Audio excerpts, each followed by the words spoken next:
아멘.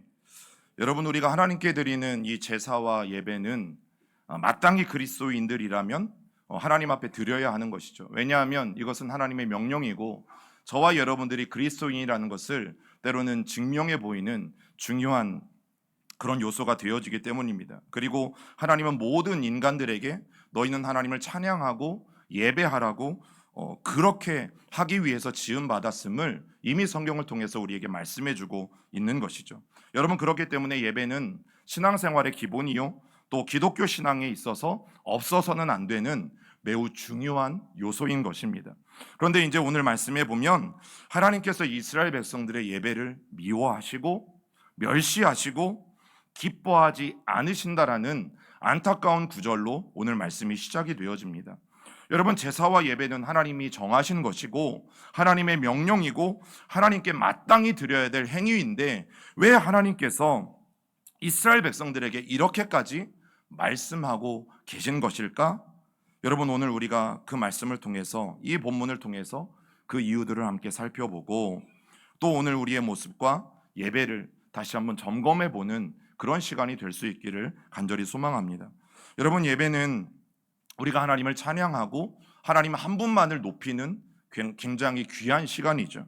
하지만 북이스라엘 백성들의 제사는 어느 순간 하나님이 기뻐하시는 제사가 아니라 자기들이 자신들의 만족을 위해서 바꾸어 버린 의례적인 행사가 되어버렸다라는 사실이죠. 여러분, 북이스라엘의 초대 왕이었던 여로보암은 단이라는 곳과 베델이라는 곳에 제단을 쌓아요. 그리고 금송아지 둘을 만들어서 각각의 비치에 놓고, 야, 이것이 여호와 하나님이다, 이제는 너희가 예루살렘에 가서 예배하지 말고 이 단과 베델에서 이 금송아지를 보고 예배하라 라고 명하게 되어지죠. 여러분, 6월절, 7.7절, 조막절 같은 절기도 날짜를 마음대로 바꿨어요. 그리고 제사장은 제사장 가문에서 또 레위 지파에서 제사장을 세워야 하지만 그냥 하고 싶은 사람 손들어 하고 마음대로 제사장을 뽑아서 세웠던 거죠. 여러분, 그러니까 모든 게 엉망진창이고 변질되어진 예배가 되어져 버렸어요. 결국 그렇게 잘못 만들어진 제단은 죄를 씻는 곳이 아니라 오히려 더욱더 죄를 더하는 자리가 되었죠. 여러분, 예배가 속죄의 자리가 되어야 되잖아요. 그런데 오히려 그 예배가 범죄하는 자리가 되어져 버렸다라는 사실이죠. 여러분, 이스라엘 백성의 제사는 더 이상 하나님을 섬기는 예배가 아니라 자기들의 만족과 자기들의 욕망을 이루기 위한 수단으로 전락되어져 버렸어요.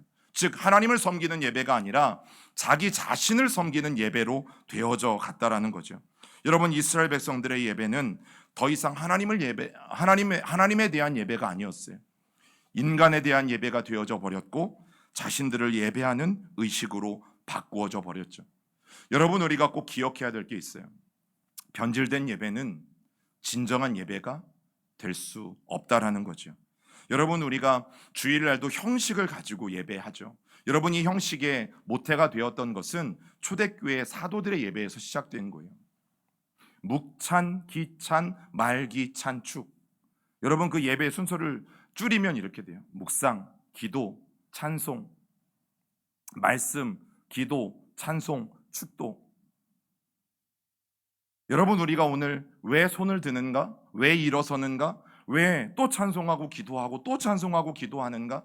여러분, 이것이 사도들이 하나님 앞에 이렇게 예배하면 좋겠다라고 예수님과 함께 했던 그 사도들이 그 형식들을 정하고, 우리가 순서들은 조금씩 다를 수 있지만 웬만하면 이 순서 안에서 벗어나지 않게 예배하고 있는 이유도 여러분, 그것 중에 하나예요. 변질된 예배는 하나님과 무관한 종교 형식주의에 빠진 사람들의 자기 만족감만을 채워줄 뿐이라는 거죠. 여러분, 그렇기 때문에 우리가 오늘도 하나님을 예배할 때에 내 만족을 위해서 예배하지 말아야 합니다. 여러분, 예배는 하나님을 만족시키기 위해서 드리는 것이지 결코 예배하는 우리들이 만족하기 위해서 드리는 것이 아니란 거죠. 오히려 그런 예배는 그런 사람들의 영을 더욱더 병들게 만들 뿐이에요. 어쩌면 오늘날 주일 하루 잠깐 짬을 내서 예배 한번 드리는 것으로 내가 하나님 앞에 신앙생활을 잘 하고 있다라고 생각하는 사람들이 있다면 어쩌면 북이스라엘과 같은 사람들의 모습일지도 모른다는 것이죠. 여러분, 형식적인 예배는 있어요. 그런데 진정한 예배는 존재하지 않았던 곳이 바로 북이스라엘의 베델과 단에서 매 주마다 벌어졌던 일이라는 거죠. 여러분, 바로 이런 상황에 있는 북이스라엘 향해서 오늘 아모스가 본문의 말씀으로 강력하게 하나님의 말씀을 선포합니다. 아모스를 일컬어서 흔히 정의의 예언자라고 불러요. 왜냐하면 5장 24절 때문이에요. 오직 정의를 물같이 공의를 마르지 않는 강같이 흐르게 할지어다. 여러분, 이것이 아모스서의 핵심 메시지인데 바로 이 말씀 때문에 아모스를 정의의 예언자라고 부릅니다. 여러분, 먼저 하나님은 북이스라엘의 모든 절기와 성회를 거부하시죠. 우리 아모스 5장 21절 말씀을 함께 읽어봅니다. 내가 너희 절기들을 미워하여 멸시하며 너희 성회들을 기뻐하지 아니하나니. 여러분, 여기에 보면 내가 미워한다, 내가 멸시한다, 하나님이 거절을 표시하는 말씀들이 연이어서 나와요. 여러분, 이 말씀의 의미가 뭐예요? 하나님이 그만큼 이들의 절기와 이들의 성회를 싫어하신다라는 거죠. 여러분, 이런 표현은 성경에서도 매우 드문 표현입니다. 그만큼 하나님은 강력하게 이들의 예배를 거부하고 계시는 거예요. 왜냐하면 이스라엘 백성들이 하나님을 버렸기 때문이에요. 사실 하나님이 절기를 거부하신 것은 여러분, 이스라엘 백성들이 변질된 예배로 먼저 하나님을 거부했기 때문이에요. 그리고 또 뭐라고 말씀하세요? 내가 기뻐하지 않는다. 이 말은 하나님이 받으시지 않는다, 하나님이 흠양하지 않는다라는 뜻이에요. 즉 재물과 관련된 표현인데, 하나님은 이스라엘 사람들이 모이는 절기도 받으시지 않고 성회도 거부하시고 심지어 무엇도 거부하세요? 재물도 거부하신다라는 뜻이에요. 그리고 22절에 보면 세 가지 핵심 제사가 나와요. 번제, 소제, 화목제. 그런데 이 모든 것도 하나님이 받지 않으신대요. 하나님은 이스라엘이 드리는 모든 제사를 합당한 것으로 인정하지 않으실 뿐만 아니라 심지어 그들을 거들떠보지도 않겠다라고 말씀하시죠. 여러분, 그리고 23절에서는 하나님 앞에 제사 드릴 때 드려지는 노랫소리도 집어치우라고 말씀하세요. 이들의 노랫소리, 악기소리, 너희들이 부르는 것은, 너희들이 연주하는 것은 아름다운 소리가 아니라 내 귀에는 한낱 소음으로 들린다 라고 말씀하시는 거예요. 여러분, 하나님은 코로 냄새 맡는 것, 눈으로 보는 것, 귀로 듣는 것, 이 모든 것을 거부하고 계신 거예요. 하나님은 코를 막고 싶어 하시고 눈을 감고 싶어 하시고 귀를 틀어 막고 싶어 하시는 것이죠. 여러분, 하나님의 백성이라고 말하는 사람들이 예배하는 이 일체의 형식적인 제사 행위가 정말 하나님이 꼴도 보기 싫어서 하나님은 엄청나게 괴로워하고 계신다라는 사실이에요. 오늘 우리도 이 아침 주일을 맞아서 하나님을 예배합니다. 그러나 나의 예배를 바라보시면서 오히려 괴로워하시는 하나님, 오히려 역겨워하시는 하나님, 오히려 힘들어하시는 하나님, 그래서 귀를 막고 코를 막고 눈을 감고 정말 이 예배의 자리에서 뛰쳐나가고 싶어 하시는 바로 그런 하나님의 모습, 여러분 상상이 되십니까? 하나님을 기쁘시게 예배하는 자리가 도리어 하나님을 고문하는 자리가 되어버렸다라는 것이죠. 여러분이 얼마나 아이러니한 상황이 펼쳐지는 것인가요? 그렇다면 오늘 우리가 드리는 예배는 어떻습니까? 지금 나의 예배는 하나님은 어떻게 받으실까? 지금 내가 드리는 이 헌물을 하나님은 어떻게 받으실까? 여러분, 우리는 다시 한번 말씀을 통해서 돌아볼 수 있어야 하는 것이죠. 어쩌다 이스라엘의 제사가 이 지경에 이르게 된 것일까? 하나님께 제사를 드리면 드릴수록 왜 하나님은 더욱더 괴로워하시고 너희들의 제사를 멈추라고 하시고 너희의 찬양 소리를 그만두라고 하시고 왜 이스라엘 백성들을 향해서 하나님은 거부의 거부를 또 하고 계신 것일까? 여러분, 그 말씀이 아모스 5장 24절에 나와 있죠. 읽어봅니다. 오직 정의를 물같이 공의를 마르지 않는 강같이 흐르게 할지어다. 여러분, 오늘 하나님은 정의를 말씀하세요. 그것은 미시파트라는 단어를 씁니다. 그리고 공의를 말씀하세요. 이것은 체다카라는 단어를 씁니다. 너희에게 정의가 없고 너희에게 공의가 없기 때문이다 라고 말씀하고 계시는 거예요. 여러분, 정의와 공의가 없는 예배는 하나님과의 만남을 불가능하게 한다라고 성경은 우리에게 말하고 있는 거죠. 그래서 오늘 아모스는 뭐라고 선포합니까? 오직 정의를 물같이, 오직 공의를 마르지 않는 강과 같이 흐르게 할지어다 라고 선포하고 있죠. 여러분, 여기에서 말하는 정의와 공의, 즉 미시파트와 체다카는 구분되어지지 않아요. 정의와 공의는 같은 말이에요. 즉 공동체 의식, 공공의식, 공공성을 말하는 단어가 정의와 공의입니다. 그래서 오늘 이 말씀은 공동체 의식이 없는 자들의 예배는, 그리고 헌물은 하나님과는 무관하다라고 하나님이 말씀하시는 거예요. 여러분, 그러면 공동체 의식이 뭘까요? 인간관계에서 가장 이상적인 관계는 서로가 한 몸이라는 공동체 의식을 갖는 거예요. 그래서 하나님이 정하신 최초의 공동체가 가족이죠. 여러분, 이 가족은 너나 할 것 없이 식구들 중에 한 사람이 어려움을 당하고 한 사람이 아프거나 한 사람이 문제가 생기면 어떻게 해요? 다 같이 힘들어요. 그 한 사람만 힘든 게 아니라 막내가 아프면 막내 때문에 온 가족이 힘들어요. 그리고 그 막내가 회복되어지기 위해서 모든 사람들이 집중하게 되어져 있어요. 그것을 한 몸, 즉 공동체라고 부르는 거죠. 그리고 또 하나의 공동체가 있는데 교회예요, 교회. 그래서 교회는 한 성도가 어려움을 당하고 한 성도에게 힘든 일이 닥치면 모든 교인들이 달려들어서 그 힘든 것을 회복하기 위해서 같이 기도하고 도와주는 바로 그 한 몸인 공동체가 교회라는 거죠. 여러분, 바로 그때 가정은, 그리고 교회는, 사회는 건강해지고, 특별히 더 중요한 것은 약한 사람들이 보호를 받게 되어지는 거예요. 따라서 한 사회의 정의와 공의의 척도가 무엇인가 하면 그 사회 속에, 그 공동체 속에 가장 약한 사람들이 얼마나 제대로 보호되고 있는가, 여러분, 그것을 보면 그 공동체가 건강한가 건강하지 않은가를 알 수 있는 거죠.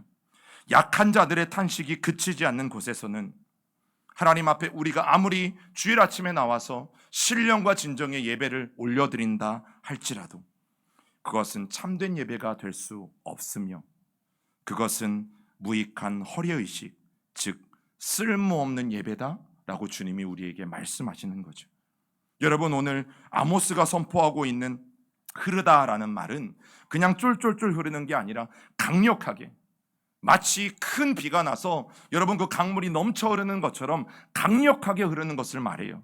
그리고 또 강으로 번역된 나할이라는 말은 여러분 그냥 강이 아니라 1년 내내 마르지 않는 그 물이 풍성한 강을 표현하는 것이 바로 나할이에요. 그러니까 정의와 공의는 어떻게 되어져야 되는 것입니까? 1년 내내 멈추지 아니하고, 그것도 쫄쫄쫄이 아니라 여러분 힘차게 그 강물이 밀고 내려오는 것처럼 정의와 공의가 흘러가야 된다는 것. 우리 안에 공동체 의식이, 공동체를 생각하는 마음이 여러분 우리 안에 그렇게 회복되어져야 된다라고 선포하고 있는 것이죠. 우리의 가정 안에, 우리의 교회 안에, 그리고 우리가 속한 이 사회 안에 여러분 내재하고 있는 공동체 의식은 결국에는 풍부한 물과 함께 넘쳐 흐르는 강물처럼 그렇게 쉼 없이 지속적으로 흘러내려야 한다라는 것입니다. 바로 여기에서 우리는 종교적이고 하나님의 영역에 속한다라고 믿고 있는 이 예배를 왜 하나님이 철저히 배척하시고 오히려 비종교적이라고 생각했던, 또 세속적이라고 생각했던 공동체 의식을 갖는 것이 하나님의 1차적인 관심사라는 사실에 여러분 우리는 주목하셔야 돼요. 하나님은 공동체 의식을 갖는 것을 훨씬 더 중요하게 생각하신다라는 거예요. 오늘 우리가 거룩한 주일 아침 하나님을 예배하지만 진정 하나님이 원하시는 것은 예배가 아니고 기생제물이 아니고 곡식제물이 아니고 11조가 아니고 저와 여러분들의 매일매일의 삶 속에서 정의와 공의를 행하는 삶이라는 것이죠. 여러분, 일주일 내내, 한 달 내내, 아니면 1년 동안 오직 자신만을 위해서 살아온 사람들이라면 오늘 우리가 아무리 하나님을 열심히 예배하고 하나님 앞에 예물을 드린다 할지라도 결국 하나님이 기뻐하시지 않는다라는 말씀이에요. 이것은 제사법이, 하나님을 예배하는 것이 결코 공동체 의식보다 앞서지 못한다. 윤리적인 삶이 종교적인 의식보다 우선시 되어야 된다라고 성경이 우리에게 말해주고 있는 거죠. 여러분, 그렇다고 해서 이것이 예배를 윤리적인 삶으로 대신할 수 있다라고 말씀드리는 것은 아니에요. 여러분, 아모스 5장 25절도 같이 읽어봅니다. 이스라엘 족속아, 너희가 40년 동안 광야에서 희생과 소제물을 내게 드렸느냐. 여러분, 출애굽을 한 이스라엘 백성들이 광야에서 40년을 보내지요. 그런데 이 40년을 마치 신혼생활에 비유합니다. 허니문에 비유합니다. 그런데 이 40년 동안 이스라엘 백성들이 하나님과 굉장히 친밀한 관계 가운데 있었어요. 그런데 이 40년 동안 그들이 하지 않은 것이 있죠. 무엇입니까? 그들이 어떤 희생 제물이나 곡식으로 하나님 앞에 제사한 적이 없다라는 거예요. 여러분, 40년 동안 이스라엘 백성들이 하나님 앞에 짐승을 잡아서 아니면 곡식을 태워서 제사한 적이 없다라는 거죠. 아모스가 왜 이 이야기를 합니까?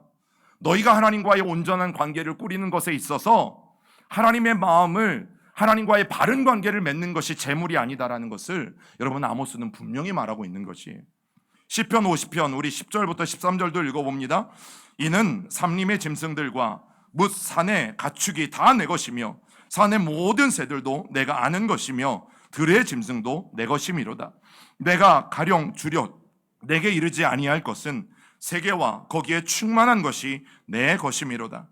내가 수수의 고기를 먹으며 염소의 피를 마시겠느냐. 여러분, 무슨 말씀이에요? 우리가 드리는 모든 제물이 하나님의 것이래요. 우리가 드리는 예물, 하나님의 것을 다시 하나님 앞에 돌려드리는 것이래요. 그러니 내가 너희들이 바치는 고기를 먹고 내가 어찌 너희들이 바치는 그 피를 내가 마시겠느냐. 절대 제물 자체가 하나님을 기쁘시게 할 수 없다라고 오늘 성경이 말하고 있는 거죠. 여러분, 그러면 아모스가 문제 삼는 것은 무엇입니까? 예배가 아니에요. 예배를 드리러 온 누가 문제인 거예요? 예배하는 바로 그 사람들이 문제인 거죠. 여러분, 분명 예배는 하나님의 교제를 가능하게 하고 예배 없이 하나님과 만나는 것은 불가능해요. 그래서 오늘 저와 여러분들이 주일 아침 하나님 앞에 나와 하나님의 이름을 부르고 예배하는 이 시간은 너무너무 소중한 시간이고 우리가 하나님을 만나는 유일한 통로가 되어지는 거죠. 여러분, 예배 없는 신앙생활은 그래서 불가능해요. 하지만 문제는 예배자예요. 예배를 드리는 바로 나. 내가 오늘 하나님 앞에 어떻게 예배를 드리고 있는가? 좀 더 구체적으로 말씀드리면 아모스가 말한 이 북이스라엘의 근본적인 문제는 예배하는 사람들의 삶 속에 있었어요. 사랑하는 우리 시온의 성도 여러분, 우리의 예배가 하나님이 영광 받으시는 온전한 예배가 되려면 우리의 삶에 반드시 공동체 의식이 동반되어져야 돼요.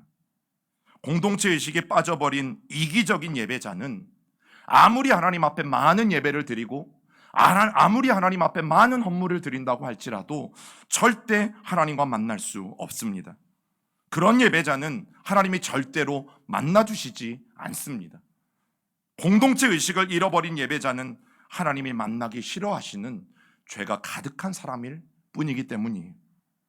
여러분, 코로나 이후에 개인주의가 더욱더 팽배해진 오늘, 나만 잘 살면 되지, 나만 신앙생활 잘하면 되지, 나만 은혜 받고 나만 축복받으면 되지, 여러분, 그런 생각이 만연한 오늘날 하나님의 백성들은 반드시 이 공동체 의식을 회복해야만 합니다. 우리가 작년 추수감사 주일에 왜 가양동 주민센터에 열심히 여러분들의 그 사랑을 모아서 라면을 전달했습니까? 여러분, 우리가 가양동에 존재하잖아요. 우리 교회가 이 가양동의 자리를 잡았잖아요. 그러면 우리가 반드시 잊지 말아야 될 것은 우리는 가양동 사람들과 함께 살아가는 사람들이에요. 물론 여러분들이 사는 곳이 각자 다르다 할지라도 여러분, 그것이 공동체 의식을 갖기 위함이에요. 여러분, 또 어버이 주일에는 총여전도에서 열심히 반찬을 맛있게 만들어 주셨어요. 나는 못 받았는데 못 받은 이유가 있죠. 그 반찬은 좀 혼자 사시는 우리 시온교회 어르신들에게 전달해 드렸어요. 그리고 홀로 살아가는 혼자 객지에서 살아가는 청년들에게도 전달해 드렸어요. 여러분, 그러기 위해서 총여전도에서 반찬을 만드셨어요. 여러분 분명 교회 아니든 가정 아니든 여러분들이 속한 사회든 약한 사람들은 존재하게 되어져 있어요. 우리가 예배를 통해서 하나님의 임재를 경험했다, 하나님을 만났다. 여러분 그것은 다른 게 아니에요. 우리가 이 예배를 잘 드렸다면 우리뿐만 아니라 이 가양동 주변의 사람들이 또 우리의 이웃들이 형제인 것을 인식하게 되어지는 거예요. 그리고 다른 사람들과 공동체 의식을 갖게 되어지는 것. 여러분 그럴 때 우리의 예배는 신령과 진정의 예배가 됩니다. 하나님 앞에 바로 선 사람들은 결국 이웃을 어떻게 생각해요? 내 형제로 생각하게 되어져요. 그래서 공동체 의식과 공공의식을 반드시 갖게 되어져요. 여러분 그것이 하나님 앞에 신령과 진정의 예배를 드리는 사람들의 모습이라는 거예요.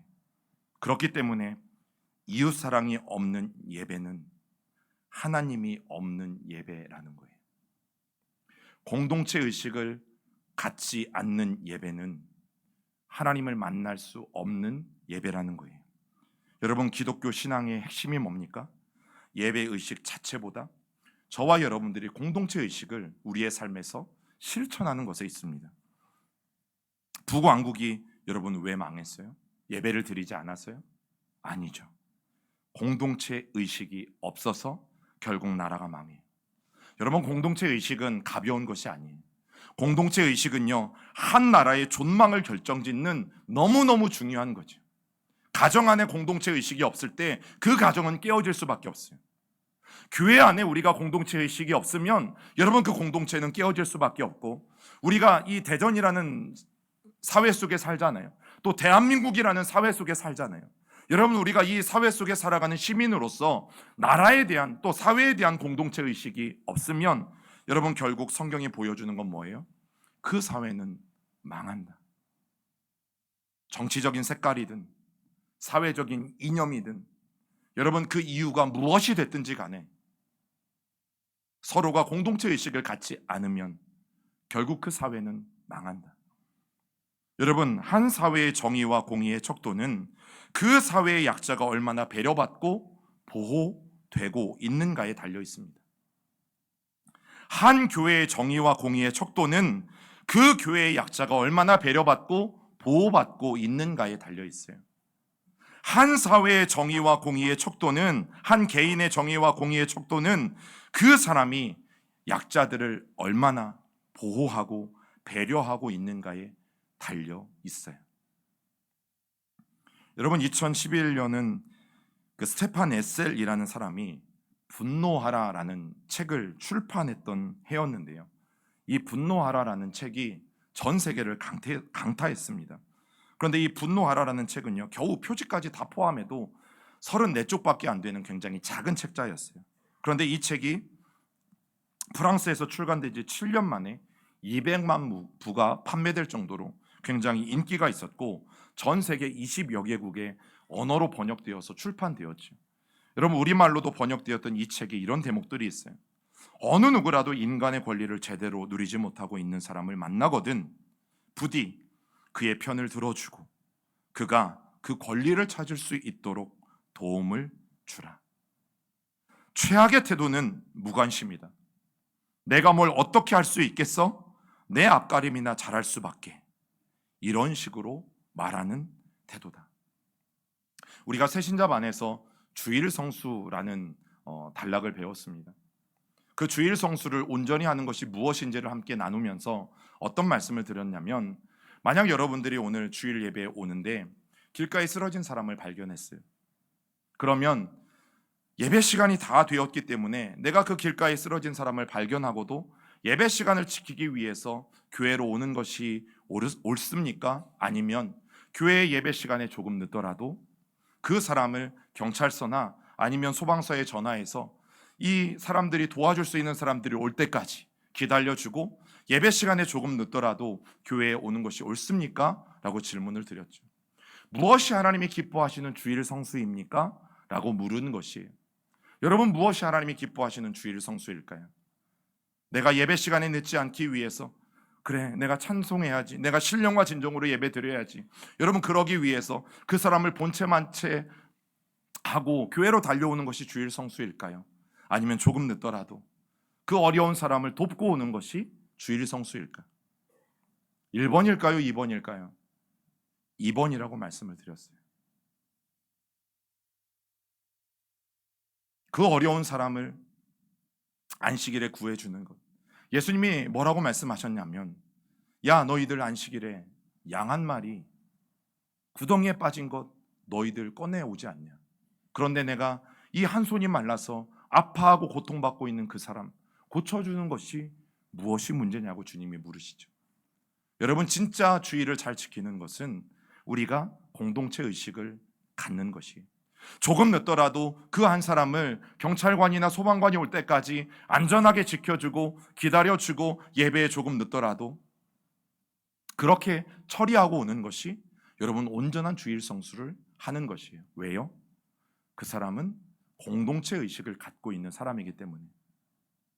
여러분, 1년 52주 주일 가운데 그런 일이 매주 일어납니까? 아니잖아요. 일생에 몇 번 일어나지 않아요. 근데 매주 목사님 제가 오늘도 길에 오다가 저 사람 좀 돌봐주느라고 늦었습니다. 다음 주에 왜 늦으셨어요? 제가 오늘은 또 오는데 또 쓰러져 있어가지고. 여러분, 이런 사람은 없단 말이죠. 그러면 마땅히 그 사람을 돕는 것이 우리가 이 사회를 살아가면서 공동체 의식을 갖는 거예요. 저는 바라건대 이제 우리가 6월이 시작됐잖아요. 6월은 장로님이 기도해 주신 것처럼 나라를 생각하는 달이에요. 특별히 공동체를 생각하는 달이에요. 그것이 가정이든 그것이 교회든 그것이 사회든, 여러분, 우리는 이 나라를 생각할 수 있어야 되고 내가 속한 공동체를 반드시 생각할 수 있어야 돼요. 바라건대 우리 모든 형제 자매들이 저와 여러분들의 삶 속에서 오늘 아모스가 선포하고 있는 것처럼 여러분 이 공동체 의식이 회복되고 더 풍성해질 수 있기를 간절히 부탁을 드립니다. 우리가 정말 경건한지 경건한 척하는 건지 여러분 어디에서 결정되어지냐면 오늘 예배 시간이 아니에요. 이 예배당이 아니에요. 저와 여러분들의 삶이죠. 그 예배당 바뀌죠. 우리가 경건한가 경건하지 않은가를 판가름하는 것은 저와 여러분들의 가정, 저와 여러분들이 속한 사회, 그 직장에서 분명히 판가름 나게 되어져 있어요. 문제는 예배가 아니라 예배자예요. 하나님은 예배뿐만 아니라 오늘 이 예배자들을 주목하신다라는 사실이죠. 여러분, 오늘 저와 여러분들의 예배와 삶이 하나가 되기를, 우리의 삶이 정의와 공의로 가득 채워지기를, 우리의 삶과 우리 시온교회가 공동체 의식으로 다시 한번 충만해지기를, 성경에만 밑줄 치지 말고 우리의 삶에도 밑줄 치는 일들이 매일매일 일어나기를 주님의 이름으로 간절히 축원합니다. 우리 같이